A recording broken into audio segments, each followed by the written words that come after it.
بسم اللہ الرحمن الرحیم۔ امام علی مقام امام حسین علیہ السلام کی شہادت کے بعد جب آل رسول صلی اللہ علیہ وسلم کو قید کر کے اور امام علی مقام کے سر مبارک کو نیزے پر بلند کر کے شام لے جایا جا رہا تھا تو جہاں جہاں سے بھی یہ قافلہ گزرتا تو راستے میں لوگ پوچھتے کہ یہ قافلے والے کون ہیں، یہ سر کس کا ہے اور یہ بیویاں کون ہیں۔ جس کو بھی یہ معلوم ہوتا کہ یہ رسول خدا صلی اللہ علیہ وآلہ وسلم کا مبارک خاندان ہے تو ہر شخص ان ظالم انسانوں پر لعن طعن کرتا اور سب کی کوشش یہی ہوتی کہ یہ لعین لوگ اس قافلے کو ہمارے علاقے میں نہ روکیں، کیا پتہ کب ان پر اللہ تعالیٰ کی گرفت ہو جائے اور یہ اللہ کے عذاب سے دوچار ہو جائیں۔ جب یہ قافلہ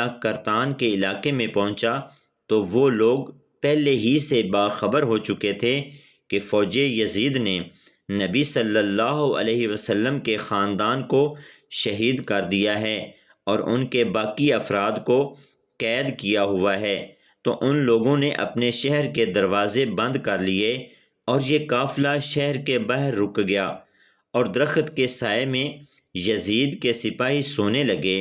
جب رات ہونے لگی تو ایک بوڑھا راہب جو قریب ہی رہتا تھا وہ آیا اور کیا دیکھتا ہے کہ ایک بہت ہی نورانی سر ہے جس پہ آسمان کے فرشتے جھک کر سلام کر رہے ہیں اور نورانی سروں والے پرندے ستون کی شکل میں آسمان سے سر تک نازل ہو رہے ہیں۔ سر انور قرآن مجید کی تلاوت کر رہا ہے۔ وہ بوڑھا راہب واپس اپنے گھر گیا، پوری رات سوچتا رہا کہ یہ کس مقدس ہستی کا سر ہے۔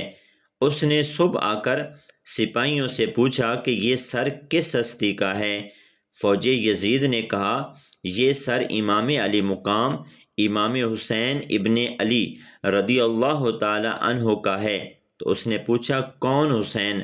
اتنے میں شمر ملعون آ گیا اور کہنے لگا حسین فاطمہ کا بیٹا اور محمد کا نواسا جو کہ مسلمانوں کا آخری نبی ہے۔ وہ بوڑھا شمر سے کہنے لگا کہ بڑے بدبخت ہو کہ اپنے منہ سے ہی اپنے نبی کا نام لیتے ہو، اس کو نبی بھی مانتے ہو اور اس کے نواسے کا سر بھی نیزے پر چڑھایا ہوا ہے، ان کو ناحق شہید کیا ہے، اور یہ عورتیں کون ہیں؟ تو شمر کہنے لگا یہ رسول خدا صلی اللہ علیہ وسلم کی نواسیاں ہیں، ان کی بیٹیاں ہیں۔ وہ رو رو کے کہنے لگا شمر مجھے اس مقدس سر کو ایک رات کے لیے دے دو۔ شمر کہنے لگا یہ قافلہ شام جا کے رکے گا کیونکہ ہم نے یزید سے بہت بڑا انعام و اکرام لینا ہے۔ وہ راہب یزید کے اس ملعون شمر سے کہنے لگا میرے پاس 10,000 درہم ہیں، اگر تم ایک رات کے لیے مجھے یہ سر اقدس دے دو تو میں یہ درہم دے دوں گا۔ سب آپس میں مشورہ کرنے کے بعد اس نتیجے پر پہنچے کہ ٹھیک ہے، ایک رات اور رکتے ہیں، اور ان ظالموں نے اس راہب سے 10,000 درہم لے کر امام علی مقام کا سر اس راہب کو دے دیا۔ وہ راہب آپ رضی اللہ تعالی عنہ کا سر مبارک اپنے گھر لے آیا اور ایک پتھر پر سر کو رکھا، اس کو غسل دیا، عطر لگایا اور زارو قطار رونے لگا۔ اتنے میں امام علی مقام امام حسین علیہ السلام کے سر اقدس سے آواز آئی کہ اے راہب وہ وقت یاد کرو جب تم اپنے لیے اولاد کی دعا کروانے میرے نانا کے پاس آئے تھے اور تمہارے مقدر میں اولاد نہیں تھی، تو میرے نانا نے مجھے کہا تھا کہ اے حسین اس راہب کے لیے اللہ تعالیٰ سے دعا کرو، تو میں نے اپنے ننھے ننھے ہاتھ اٹھا کر تیرے لیے دعا کی تھی اور اللہ کریم نے تجھے 7 بیٹے عطا کیے تھے اور تم نے کہا تھا کہ ایک مرتبہ میرے گھر آنا۔ اے راہب آج حسین تیرے گھر آ ہی گیا ہے۔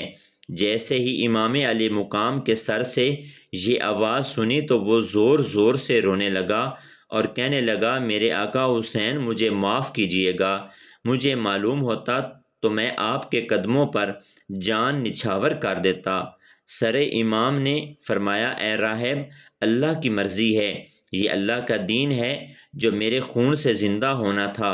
پوری رات وہ امام علی مقام کے سر سے فیض و برکات حاصل کرتا رہا۔ جب صبح کا وقت آیا تو اس نے سوچا کہ میں مولا حسین کا سر کیسے واپس کروں گا، تو تاریخ کی کتابوں میں لکھا ہے کہ وہ جو 7 بیٹے اس کو امام علی مقام کی دعا سے نصیب ہوئے تھے، اس نے ان میں سے ایک بیٹے کا سر قلم کیا اور شمر کے پاس لے گیا۔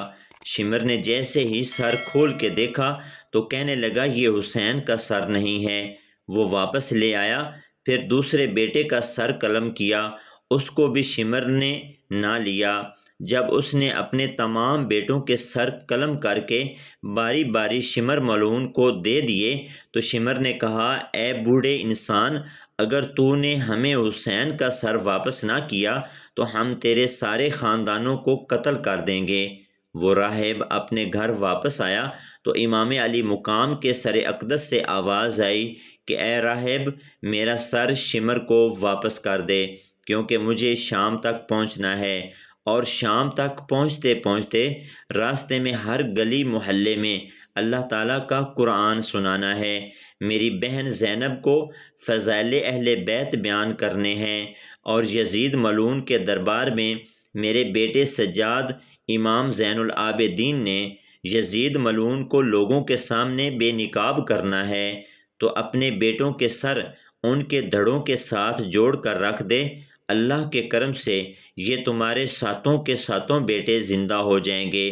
اس بوڑھے راہب نے امام علی مقام کے سر سے آنے والی آواز کے مطابق اپنے بیٹوں کے سارے سروں کو ان کی دھڑوں کے پاس رکھ دیا، اور اللہ کے کرم سے اس کے ساتوں بیٹے زندہ ہو گئے۔